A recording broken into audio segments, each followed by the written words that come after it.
Hello everybody, in this video I'm going to be talking about Nisioisin's latest in the Monogatari light novel series, Nekomonogatari White.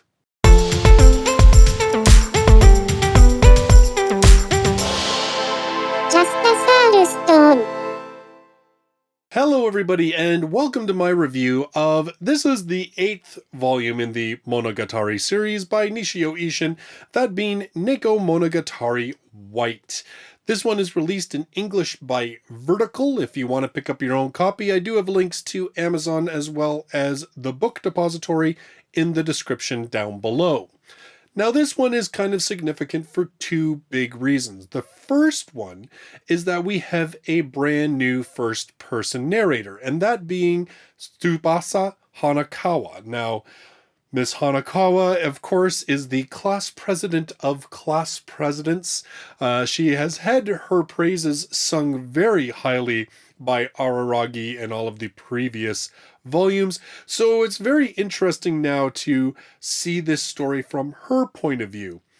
The second significant part about this book is that this begins what even Nisioisin himself has called the second season of Monogatari.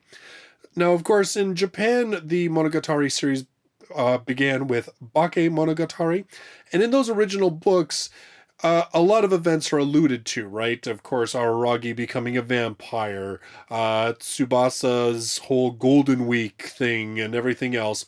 Well, with Nekomonogatari Black, which was the book before this one, we finally have all of those stories told. And so with this one now, we are now moving ahead. So this one, and it feels different, to be honest. So in Bakemonogatari, a lot of stuff is talked about in the past tense. In this one, everything is kind of happening concurrently. So, for instance, Araragi is absent for the most part of this book, and his whereabouts are very sort of loosely alluded to. Most of the characters just assuming that he's off on another one of his I need to save somebody kind of tangents. So he's absent. So that's kind of where this one, so Bake kind of hints at other stories because they've already happened.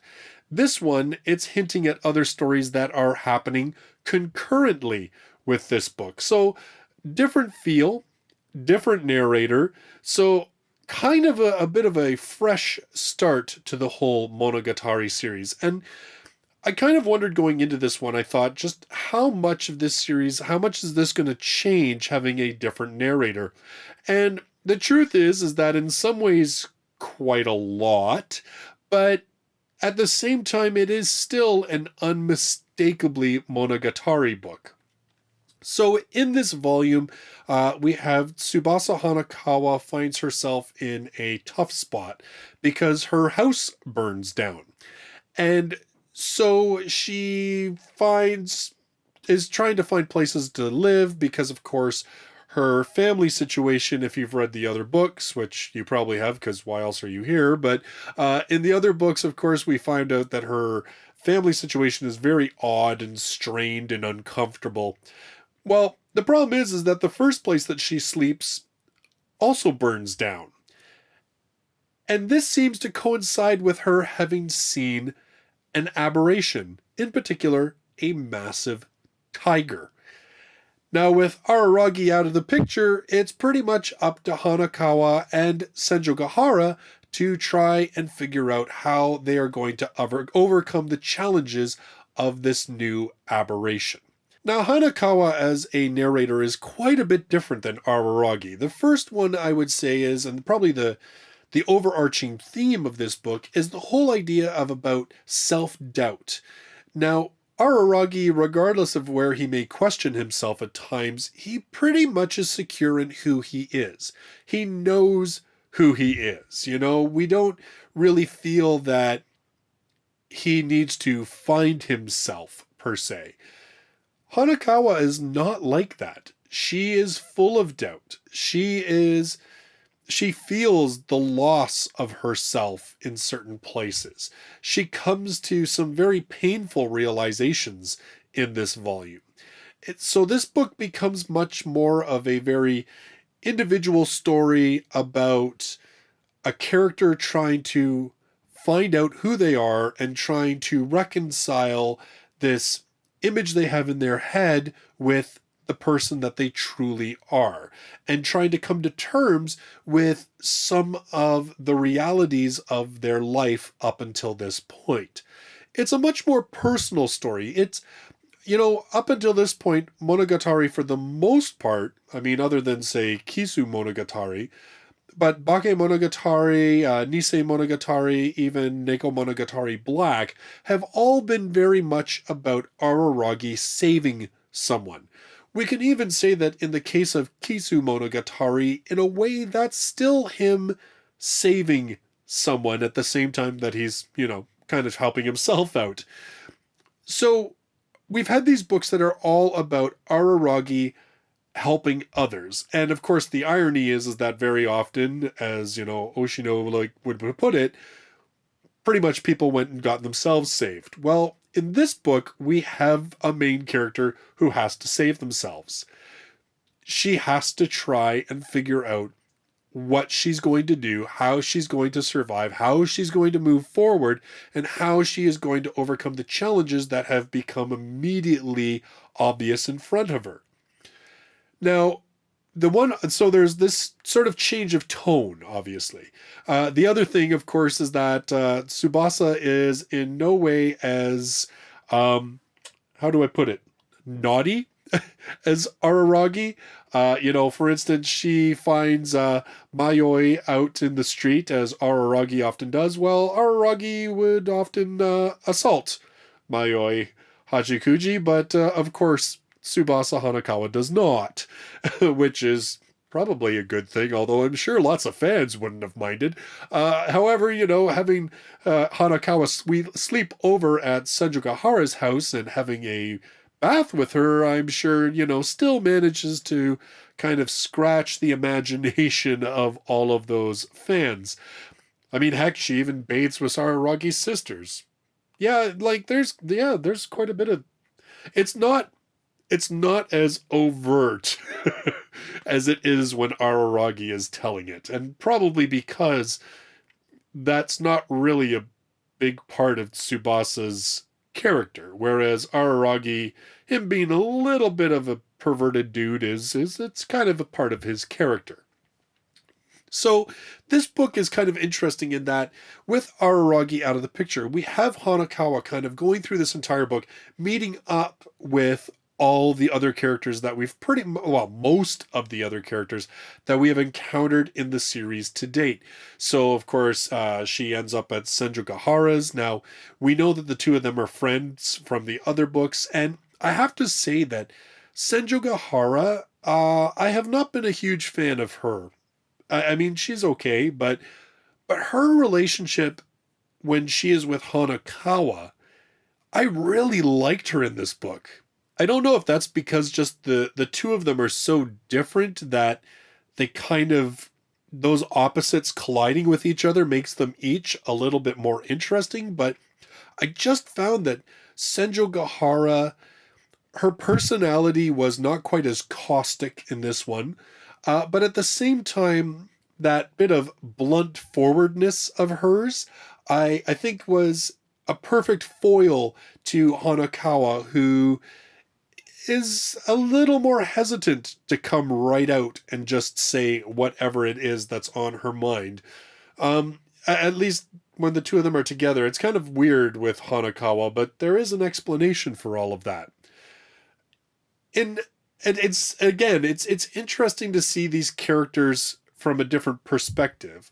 Kanbaru, Hanakawa encounters her. Well, it's interesting to see Hanakawa reacting to that character based on the secondhand information that she has from Araragi.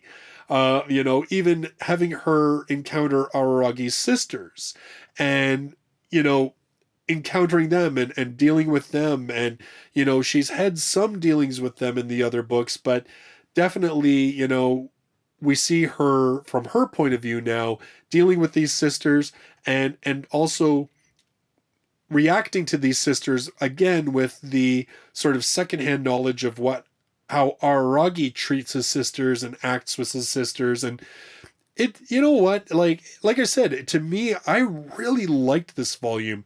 I found myself very interested and engaged with Hanakawa's sort of self journey. I found it refreshing and new to kind of see characters that we have seen plenty of, but to see them from a new perspective. And how they interact, of course, with Hanakawa is a little bit different than how they interact with Araragi, which, I mean, that's true to life. So so in a lot of ways, yeah, like I can see where this is sort of a feeling of a new start, something fresh, because we do have so much in here that feels different than it did before.